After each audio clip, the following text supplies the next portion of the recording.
Some stories were never meant to survive. Some were buried for a reason, sealed away in police archives, whispered only by those who lived long enough to regret remembering them. But tonight, on Forgotten Remains, we're going to unearth one of the darkest secrets Kentucky ever tried to hide. A stepfather twisted by madness, daughters sold to a traveling circus, and a mind that swallowed the truth whole. If you think you've heard every kind of horror, you haven't heard this one.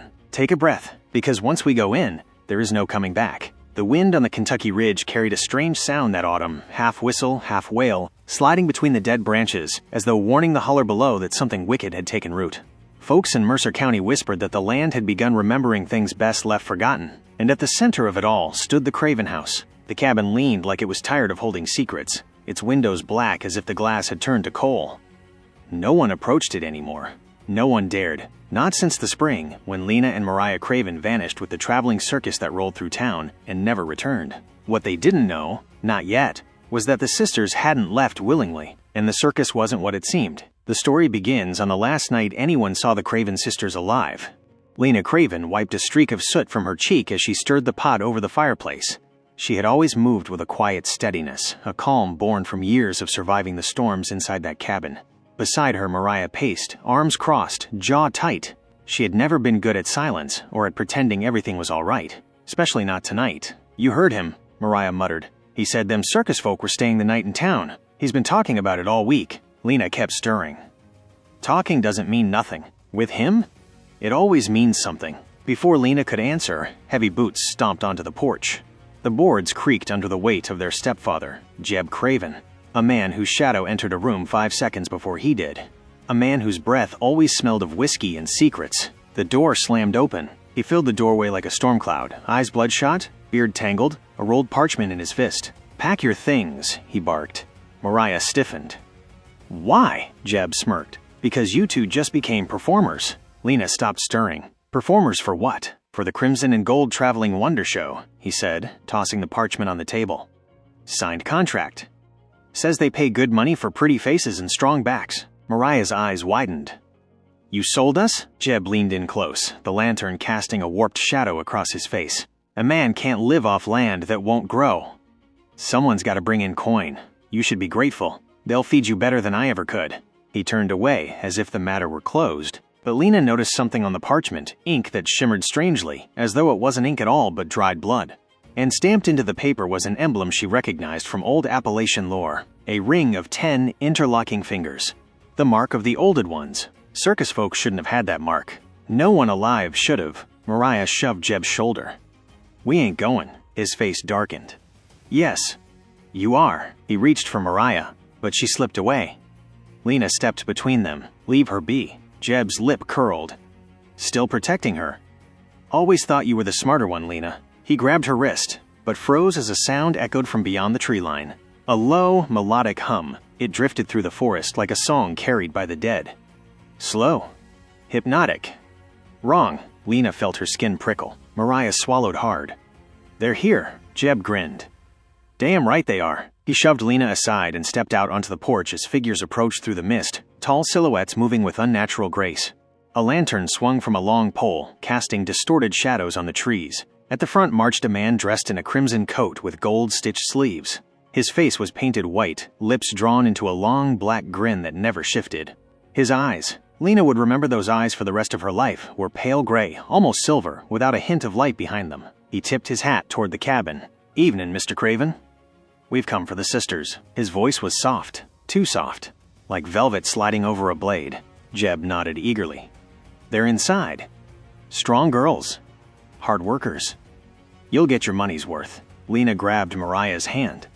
"We run, now." But before they could move, 3 circus men stepped into the cabin, faces painted, movements jerky and unnatural, like puppets pulled by invisible strings. Mariah backed against the wall. "Stay away from us." The man in crimson stepped inside last, humming the same slow, haunting tune. The air grew colder around him.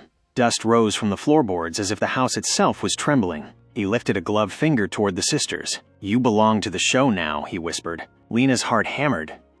"We aren't going anywhere with you." "Oh," the man breathed. "But you already are." He flicked his hand. The lanterns in the cabin went out. Total darkness. Mariah screamed. Lena grabbed for her sister, but something touched her neck. Cold. Smooth. Binding. A rope? No, she felt it. Thin fingers. Many of them. Crawling, twisting, pulling her like strands of smoke. Mariah thrashed beside her. Lena, help. Then, everything went black. When Lena woke, she wasn't in her bed. She wasn't in the cabin. She wasn't anywhere a human being should ever be. The circus camp stretched before her, tents of tattered crimson fabric glowing under moonlight, wagons painted with symbols she wished she didn't recognize, and cages lining the trail like skeletal ribs. Mariah lay beside her, wrists bound by ropes that tightened on their own. The smell of smoke, iron, and something older filled the air. Above them, a wooden sign swung gently in the breeze, letters etched deep into the grain. Crimson and gold, traveling wonder show. Entertainment for the living, provisions for the others. Lena forced herself upright, tears blurring her vision. What is this place? Mariah whispered. It's not a circus. Lena followed her sister's gaze, toward the biggest tent, the one with the tall, twisted poles, the one that pulsed like it was breathing. Mariah's voice broke into a trembling whisper. It's a harvest. And from inside the tent came a low sound, wet, hungry, rhythmic, like something beating against the earth from below. Waiting, listening, awake. Lena's wrists ached against the ropes as she tried to move. Each tug made them tighten, as though the fibers themselves were alive. Before she could gather her thoughts, a figure stepped into the glow of the campfire. A woman. At least, she looked like a woman at first glance. Her dress was stitched from mismatched pieces of old circus banners, gold tassels dangling like withered veins. Her hair hung in long, dark ropes in her face. Her face was painted white with a black smile like the man in crimson, but the paint didn't look painted. It looked grown, her lips parted too wide as she spoke. You two were expected. Mariah recoiled. What do you want from us? The woman tilted her head, joints popping like dry twigs. The same thing we want from every new arrival. A role in the show. A contribution to our patrons. Lena's breath hitched. Your patrons? The woman smiled wider, the corners of her mouth stretching toward her ears. You'll meet them soon enough. She snapped her fingers. Two performers emerged from behind a wagon, one tall with elongated limbs that bent the wrong way, the other short and stocky, torso round like a barrel. Neither blinked, neither breathed normally. Their skin shimmered in the moonlight as if too smooth, too perfect, like wax that hadn't finished cooling. Mariah grabbed Lena's arm. Lena, their faces. Lena saw it too. Their expressions were stuck, frozen mid-laugh, mid-grimace, mid-scream, as if they had once tried to move, tried to speak, tried to escape, but their bodies no longer obeyed. The two performers dragged the sisters to their feet. Lena stumbled, knees buckling. Where are you taking us? She whispered. The woman in the stitched dress stepped close enough for Lena to smell the rot on her breath. To rehearsal. They were taken to a long tent made of dark, heavy fabric that absorbed the light. Inside, dozens of circus wagons formed a ring around a central pit. It looked like a performance stage, but the ground was uneven, rising and falling as though something underneath was stirring. Mariah clung to her sister. Please tell me we're dreaming. Tell me this is some whiskey nightmare. Lena shook her head slowly. Nightmares come after the horror, not before. A deep voice echoed through the tent. Well said, my dear. The man in crimson stepped forward from the shadows. His coat shimmered like wet blood. His pale eyes flickered like dying embers. You two will make a fine addition to the acts, he said. Strong voices. Stronger wills. Audiences adore that. Lena glared. We're not performing. He raised an eyebrow. Oh? You think you have a choice in roles? Mariah spat at his boots. A low chuckle escaped him. Ah, fire. Good. Audiences love fire. He clapped his hands. The ground beneath them split open. A crack tore across the center of the tent, earth grinding against itself. From the fissure rose a column of smoke thick and dark, carrying with it the unmistakable smell of decay. Lena gagged. Mariah covered her mouth. But the circus performers cheered, clapping their stiff hands, their wooden smiles widening. The man in crimson bowed deeply toward the rising smoke. They've arrived. He turned to the sisters. You asked about our patrons. The smoke spiraled upward, glowing faintly from within. Shapes moved inside it, shapes that did not resemble anything human. Long limbs. Too many joints. Eyes glowing like dying stars. Whispers slithered through the tent, sliding into Lena's ears like cold fingers. Hunger. More. More. More. Lena stumbled back. Mariah squeezed her hand so tightly it hurt. Lena, what are they? The man in crimson stepped between the sisters and the pit. Our benefactors, he said softly. Our feeders. Our gods. He leaned close, lowering his voice to a whisper. And tonight, they choose their performers. The smoke parted. Something emerged. A long, thin appendage, almost like a hand, except each finger was twice as long, curling like vines reaching for light. It dragged across the ground toward Lena and Mariah. Mariah screamed, pulling her sister back, but the rope around their wrists tightened like a noose. The sisters fell to their knees. The hand-like limb hovered inches from Lena's face. She felt it, cold, intelligent, curious. It pressed one long finger to her forehead. Lena's mind exploded with visions. A tent filled with bones, a carousel spinning with human faces, eyes blinking from inside lanterns. Screams stitched into fabric.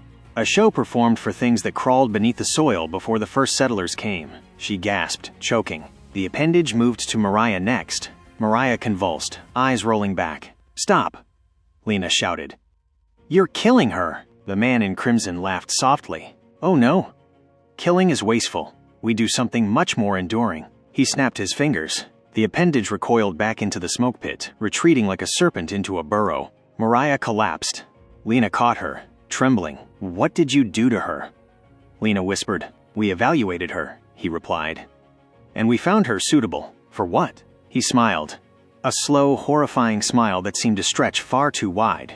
"For the main act." The tent lights flickered and dimmed. Performers gathered around them in a circle. The man in crimson gestured toward a wooden cart with rusted wheels. "Prepare the sisters. The show begins at moonrise." Chains clanged, ropes tightened, and the ground beneath them whispered, "Hunger, hunger, hunger." The night the truth revealed itself did not arrive gently.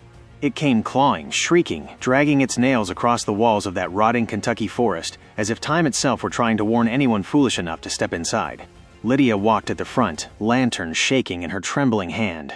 Abigail followed, cold sweat trickling down her back. Behind them came the doctor, every footstep sinking into the wet leaves, as though something beneath the soil was pulling at his boots. They didn't speak. What could they say? The circus had been abandoned. The stepfather was missing, and one of the sisters, Clara, was still nowhere to be found. The forest grew heavier, the air thickened, as if coated with oil. Up ahead, barely visible through the dense trees, sat the old Greybriar mine, collapsed decades earlier, after a mysterious explosion no one in town ever fully explained. A broken wooden sign hung crooked at its entrance, creaking faintly. "Keep out. Dead inside." Abigail swallowed hard. "Do you hear that?" she whispered. It started soft, like distant humming. "Children humming." Lydia lifted her lantern. "He brought her here," she murmured. "I know it." The humming grew louder, not joyful, not playful, slow, dragging, almost mechanical, like many small voices forced to sing the same note. The doctor tightened his grip on his satchel. Nobody else came this way. It must be the wind, but even he knew it wasn't the wind.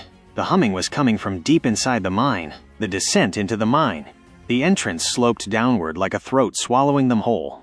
Lydia's lantern flickered, casting stretched shadows on the walls that looked alive, reaching, bending, crawling. The air was colder, wet, metallic. Abigail stopped suddenly. She pointed at the ground. Footprints. A child's footprints, dragged in streaks, as though something had been pulling, not walking. Lydia whispered, "Clara." But beside the child's tracks were larger imprints, heavy, uneven, and shaped wrong, as though the person walking had too many joints, or bones that had been broken and forced to heal incorrectly. The doctor leaned down with the lantern. "These aren't human," he said quietly. Abigail felt her voice crack.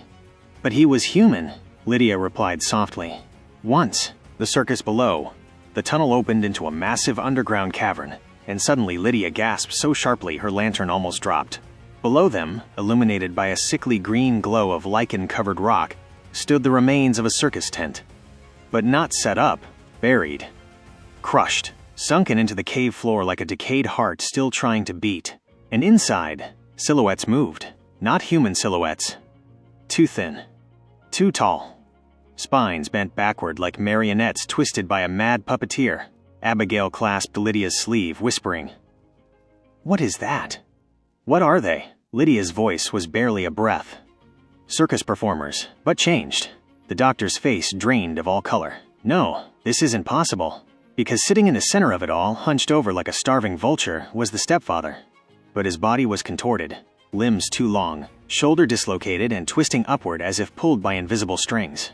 And beside him, strapped to a splintered upright wheel, was Clara. Barely conscious. Barely breathing, her small voice shivered into the cavern. "Lydia. Abby, run." The stepfather snapped his head up at the sound. Not turned. Snapped. Like something inside was broken and loose. He stood slowly, one leg bending sideways before correcting itself with a wet pop. His voice echoed through the cavern, warped and hollow. "You weren't supposed to come back, girls." The truth about the stepfather. His eyes were yellowed, pupils stretched thin like needles. His skin, pale gray, veins bulging like cracked glass. Abigail whispered, "What happened to him?" The doctor's voice shook. "Methyl mercury, from the mine. The explosion must have released it. People used to say the mine was cursed. No. It was poisoned. Anyone exposed for too long would change." Lydia's breath trembled. "He worked here, before the circus." The stepfather's smile stretched too wide. "And it made me better." He took a step, and the entire cavern groaned. "I saw things in the dark," he whispered. "Things that wanted children. That needed them. They showed me how to trade, how to feed them." He pointed a crooked finger at Clara. "And they want more." Behind him, the malformed circus silhouettes twisted and jerked toward the three intruders, no longer performers, but puppets missing their strings. Abigail screamed, "We have to get Clara!" The stepfather lunged, the escape. The doctor threw his lantern at one of the approaching figures. It burst into flame, sending the creature shrieking and stumbling back as burning fabric clung to its body. Lydia ran. Abigail ran. The doctor ran. Everything was chaos. Snapping limbs, shrieking voices, the glow of flame catching on old circus banners. The cavern filled with smoke, fog, and dust. Clara's voice called weakly through the noise. "Lydia. Abby." The sisters scrambled to the wheel, ripping at the ropes until Clara fell forward into their arms. The stepfather roared, a sound that shook dust from the ceiling. He barreled toward them, dragging one twisted leg like it was chained to the earth. "You are mine." Lydia grabbed Clara's arm. "Move." They ran toward the tunnel entrance, but the entire cavern shook violently. The mine was collapsing. Rocks crashed down, splintered beams snapped. The circus tent tore apart like skin. The stepfather crawled over the falling debris unnaturally fast, fingers clawing into the dirt like hooks. One eye dangled loose from its socket, swinging with each movement. "You can't run from blood," he shrieked. "You belong to me." The doctor shoved the sisters ahead. "Go, now." A massive timber fell, crushing the path behind him, cutting the doctor off from the girls. He shouted through the dust, "Don't look back! Run!" And then his voice was swallowed by the cave collapsing. The final chase. The girls fled through the tunnel, choking on dust, lungs burning, Clara barely staying conscious. Behind them, scraping, dragging, crawling. The stepfather was following. Even faster now. Even louder. Lydia pushed Abigail and Clara ahead. "Don't stop!" The tunnel narrowed. Light appeared. Daylight. A small circle of hope growing brighter. But with it grew a shadow behind them. The stepfather hurled himself forward, fingers brushing the back of Lydia's skirt. She screamed. Abigail yanked her forward. They burst out of the mine, tumbling onto cold earth as the entrance collapsed completely, burying the tunnel under a mountain of stone and dust. For a moment, everything was silent. Just wind. Just trees. Just three sisters lying in the dirt, gasping, shaking, alive. And then, beneath the collapsed entrance, they heard it. Not a scream. Not a voice. Tapping, soft. Rhythmic, steady. Like fingernails on stone. Then a whisper, thin as smoke. "Girls, I'm not finished." The final reveal. Years later, the sisters never spoke publicly about what happened. The mine was sealed permanently. The circus disappeared from all records. The doctor's body was never recovered, but locals began reporting tapping under the soil near Greybriar. Sometimes at night. Sometimes at dawn. Sometimes right under their windows. And on certain fog-heavy mornings, travelers swear they see an old wooden circus sign leaning against a tree, vanishing when approached. And children? Sometimes they disappear without a trace. Some say it's the mine. Some say it's the circus. But those who know the story, those who heard the sisters whisper it on their dying breaths, they know exactly who it is, because he's still calling for them. Still tapping, still hungry. The stepfather never died. He's waiting. And he wants a new audience. If you're still here, congratulations. Not many make it to the end of stories like this without feeling someone standing behind them. The sisters survived, but the mine never stopped calling, and the tapping beneath the earth still hasn't stopped. What happened in 1876 was not the end. Some say the circus still moves at night, just out of sight. Some say the stepfather is still waiting for anyone brave, or foolish, enough to follow the sound. Tell me in the comments, would you dare go into Greybriar Mine after dark? If this story shook you, hit subscribe, drop a like, and join me again on Forgotten Remains, where the past is never really dead. It's only sleeping. Until next time, stay away from the shadows.